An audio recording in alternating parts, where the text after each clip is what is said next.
What about a Coca-Cola glazed smoked rotisserie ham? I'm all about it. Here we go. What a fabulous time of the year. We're talking about your Easter ham.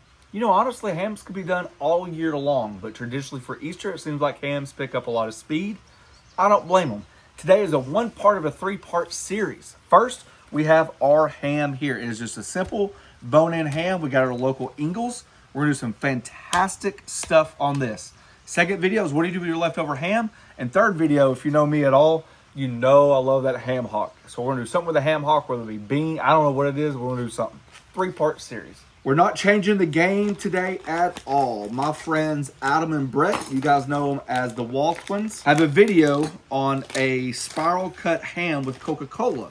After doing deep research, my first thought was, I don't know, man, that seems kind of crazy. And then actually, I guess Coca-Cola and ham is a thing. Honestly, my family's never done it. So I'm not opposed to it. I think it's gonna be pretty neat. It's ironic that there's brown sugar with the cola. Typically, like Coca-Cola to me, is extremely sweet to begin with. But that's what cooking's all about, trying new things. I'd much rather try it now than later when the family comes over. So we're not gonna change this much. We're actually just gonna squirt. This has a little skin on. Has a little fat. My dad traditionally has always done the ham. Growing up, we had the Weber kettle. So we always did this over charcoal. We have the Weber Searwood today. And we're going to put that rotisserie attachment on that. And I'm super excited. So we're just going to score the ham to see if we can get some penetration of flavor somehow, some way. And you can score it as much or as little as you like. I won't go crazy. And I'm going to score the whole thing. Front, back, side, middle. Open it up as much as possible. If you want to get technical, you want to do a diamond shaped, that's up to you. My wife's already told me that I should have done it on the bias because it looks prettier. I tell you, I can't win for losing today.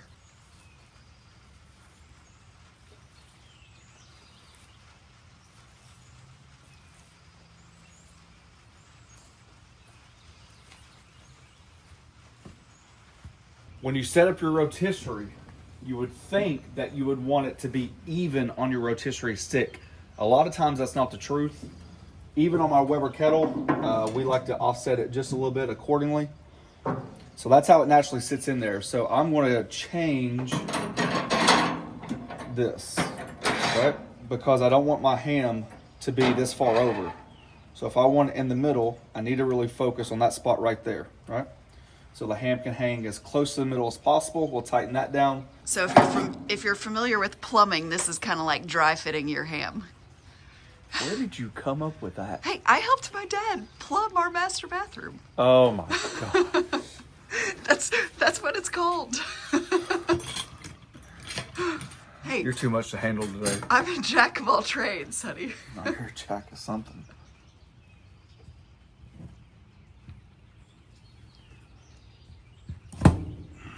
I know it's bone in, but you can separate those two bones and you should come out right in the middle. That's going to be our jabber.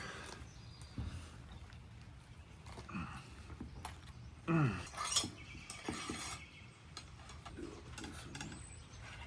we go. Yep, just got to find the bone and figure out which way it goes. There we go. Get those on pretty tight. Today's pellet choice is smoking pecan pellets. We don't get a chance to mention them often, and when we do, we're excited about it. So this is the deal. We have done many tests behind the scenes. We've been smoking with smoking pecan for almost a year now, and the reason is because we truly believe it. Third generation American family, American business. You guys know how I like to support that. But more importantly, in our test, along with friends and family that's on the channel that you guys have seen, it has unanimously beaten the competition. Why? Because it's made with 100% pecan shells, not the wood. What we found out, and I think there's science backing it, that you actually get more smoke flavor from the pecan shell itself than you do the actual hard wood. This is 100% pecan shells, and that truly makes a difference. With the holidays coming up, why not up the game by upping your pellet game? If you guys want to try these pellets out, we have a discount code listed below for your first order. All right, using my Chef's Temp wireless probe thermometer. I'm gonna use a short one today, because you can imagine, you know, you take your probe of how big it is, depends on which way you want to go in, but I'm just gonna go in like right here. and that should put us about right in the middle. So, quick thing to note, this has already been cooked, right? It's already a smoked ham. So I'm not gonna put any seasoning or any glaze like that right now. We got a long ways to go. This is all about the danger zone. I wish more people knew about the danger zone when it comes to cooking, especially when friends and family come over. That's something you guys can look up. It's available all over the internet. And the reason is there are certain temperatures that food need to be kept at and or cooked to. Since this is already fully cooked, we have to reheat it to a safe temperature.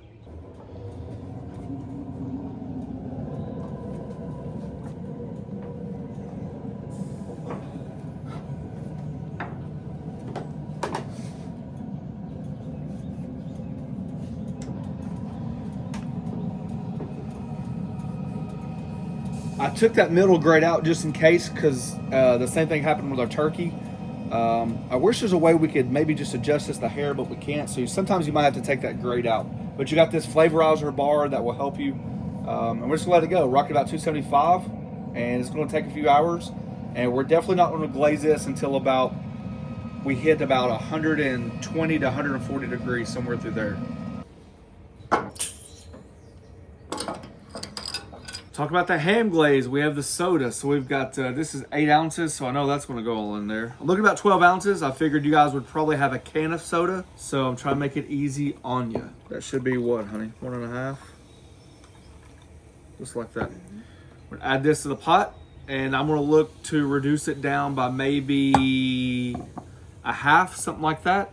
And then we'll go from there. All right, the Coke is reduced down. We have cinnamon. We have clove. And of course, this recipe will be on pelletsandpits.com. We have you covered. Brown sugar. My first notion was, why in the world would you add brown sugar when Coke is so sweet? I reduced the Coca-Cola down, and ironically, it didn't seem like it was crazy sweet. Don't know why, just part of it. I went a little bit heavier on mustard. I'm a big mustard fan when it comes to ham. A little apple cider vinegar. We're gonna put this back on the stove, warm it up, kind of reduce it back down again, and try to create like a thick glaze for this. Alrighty, this is what my consistency has cooled down to. This is important to mention on this recipe because we have a couple of different trains of thoughts. If it's thinner, you can baste it more often. You can baste it more frequently, which you build layers. If it's thicker, once it cools, I don't think you're going to get away with how many times you can baste it. You're going to have a shorter period of time, okay? If it's thinner, you can start basting at a lower temp. If it's thicker, I think those sauces and sugar, I think the sugars have reduced enough and the sauce has condensed enough to where that fire, even at 275 on rotisserie, especially with open charcoal, because you don't have to do it on the pellets grill, you can burn, and I don't like the burned sugars. So we're going to start basting. That's really good. That's good. It tastes a little bit like cola. It does. I just love that look right there. So, especially the benefit of being a little bit thinner, you can get these in the nooks and crannies, as we mentioned. So I'm just going to let the rotisserie do its thing, and I'm just going to find all these little nuggets in there. And I'm going to do this quite often. I'm going to reserve just a little bit on the back end. So maybe a few more times, and then right before we pull it, we'll add a little bit more. Second glaze. About 15 minutes later, same idea, nooks and crannies. Alrighty, 3.5 to 4 hours later, I'm on my last glaze. This will be my 5th time glazing. You see how much I got left there? See how it coats the back of that? So we're just gonna, it's like a tooth hanging out. Just do that last glaze. Give it about 5 more minutes and we will pull it. Woo! All right, we have let it cool down on the grill, but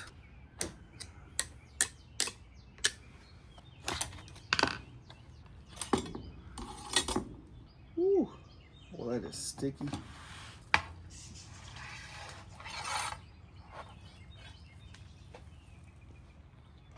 And just like that, you should have yourself a fantastic looking ham. I'm glad with everything that I did. I wouldn't change anything maybe start about 5 degrees later, but you're like nuts and bolts, right? We stayed at 275 the whole time. I'm glad that I kept the sauce the way it was. As the sauce cools down, it'll thicken as well. But I think I basted it maybe 5 times, and right at the end, just kind of like helped it along the way. I mean, it's almost like a double smoke.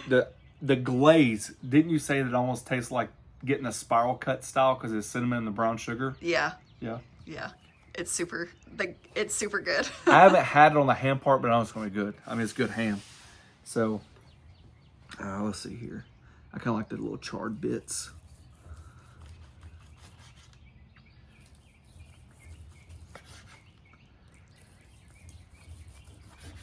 This bone right there. A little nugget right there. Go ahead. Take the first bite. This is Coca-Cola glaze and fat. I mean, that's... What's not to love?